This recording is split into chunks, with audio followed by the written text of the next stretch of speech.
దర్శిని hi hi చెప్పు అమ్మకి hi say hi hi lion ఎట్లా ఉంటుంది లయన్ ఎలా ఉంటుంది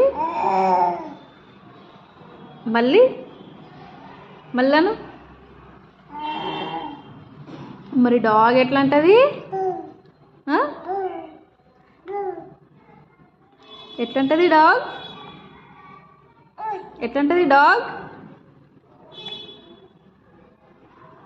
దర్శిని డాగ్ ఎట్లుంటుంది